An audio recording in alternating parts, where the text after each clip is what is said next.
أعوذ بالله من الشيطان الرجيم بسم الله الرحمن الرحيم In the name of Allah, the entirely merciful, the especially merciful. هل أتاك حديث الغاشية Has there reached you the report of the overwhelming event? وجوه يومئذ خاشعة Some faces that day will be humbled, عاملة ناصبة working hard and exhausted. تصلى نارا حامية They will enter to burn in an intensely hot fire. تسقى من عين آنية They will be given drink from a boiling spring. ليس لهم طعام إلا من ضريع For them there will be no food except from a poisonous, thorny plant, لا يسمن ولا يغني من جوع which neither nourishes nor avails against hunger. وجوه يومئذ ناعمة Other faces that day will show pleasure. لسعيها راضية With their effort they are satisfied. في جنة عالية In an elevated garden, لا تسمع فيها لاغية wherein they will hear no unsuitable speech. فيها عين جارية Within it is a flowing spring. فيها سرر مرفوعة Within it are couches raised high, وأكواب موضوعة and cups put in place, ونمارق مصفوفة and cushions lined up, وزرابي مبثوثة and carpets spread around.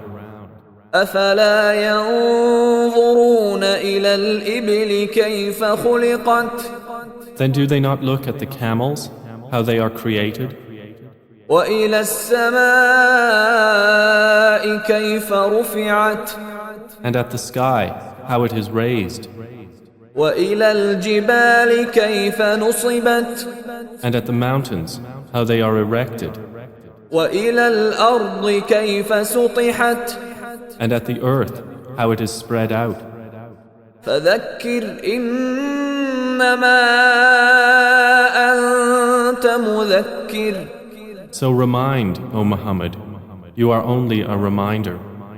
لست عليهم بمسيطر You are not over them a controller, إلا من تولى وكفر however, he who turns away and disbelieves, فيعذبه الله العذاب الأكبر then Allah will punish him with the greatest punishment.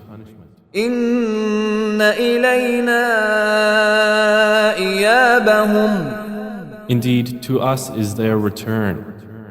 ثم إن علينا حسابهم Then indeed, upon us is their account. All right, today we're diving into a short but incredibly powerful chapter of the Quran, Surah Al-Ghaashiyah, or The Overwhelming. And this one, wow, it's famous for its amazing structure, some really vivid imagery, and a message that pivots from the great beyond right back to the world in front of our eyes.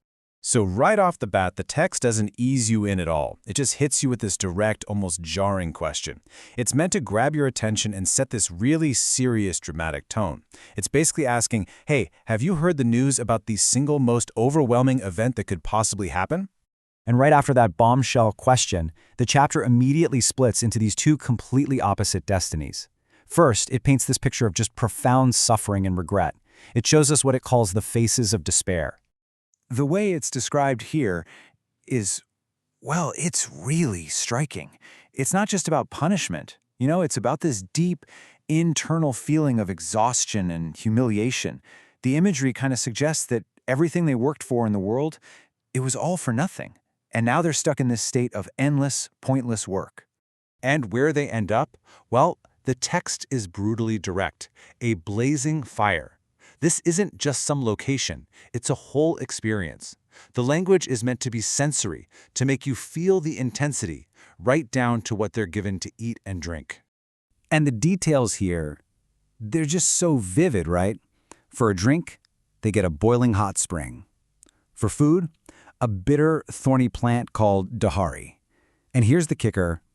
Even these basic things offer zero relief. It's all completely futile, it doesn't nourish them, and it doesn't even stop their hunger. But then, bam, just like that, the entire scene flips. The text completely pivots from that vision of total despair to its polar opposite. It's a really sharp, immediate contrast. And now we see the faces of joy. And this group, they're the complete mirror image of the first one we saw. Their faces aren't humiliated, they're joyful. They aren't weary from all their work. Instead, they're pleased with their striving. This paints a picture of deep, deep satisfaction with the life they lived and the effort they put in. And their home, their surroundings, totally reflect that inner peace. They're in a garden on high, which means a place of honor, of tranquility. And this is a big deal. It's a place where they hear no vanity, so no idle gossip, no negativity, no lies.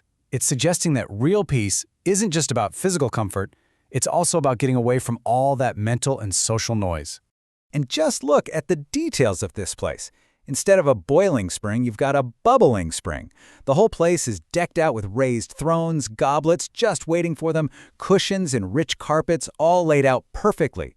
It's an image of total relaxation, honor, and pure contentment.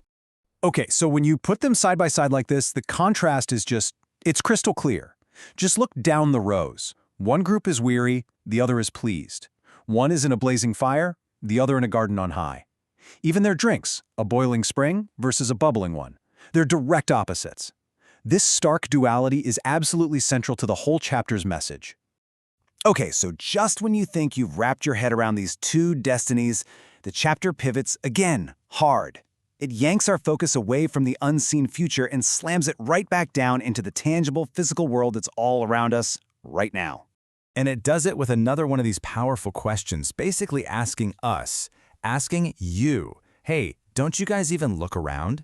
It's a simple, direct invitation to just stop for a second, observe, and really think about the world. The text then points to 4 specific things in the natural world. It asks, have you ever just stopped to consider the camel, how it's perfectly designed for its environment? Or what about the sky, just raised up high with no pillars holding it? And the mountains, how they're fixed so firmly like giant pegs? Or the earth itself, how it's spread out perfectly for us? The implication is pretty clear. The same power that can create those 2 different afterlives is on full display in the world you see every single day. So after all that, the 2 fates, the signs, and the world, the chapter brings it all home with a final crucial point. It clarifies the mission, it defines the job of the messenger, and makes it clear where the ultimate accountability really lies. And this right here is the core mission, the main instruction.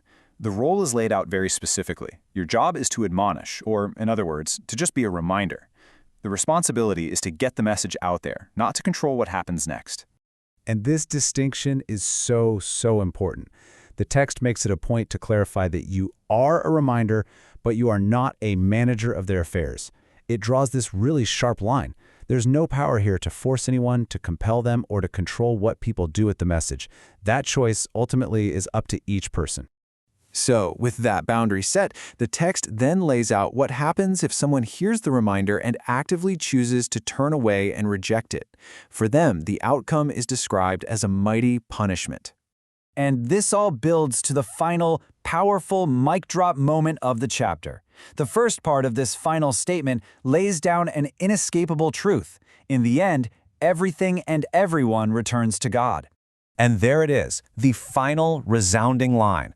The ultimate responsibility for judgment, for calling everyone to account for what they did. Well, that belongs to one single higher authority. The reminder has been delivered, the choice has been made, and the final accounting, it's inevitable. So, all of this leaves us with a really profound question to think about. The text lays out 2 very clear paths and a final accounting. It also makes it clear that the human role is simply to remind. So this brings up a fascinating tension, doesn't it? What really is the purpose, the power, of a reminder in a world where the consequences are already so clearly defined? That's definitely something to chew on.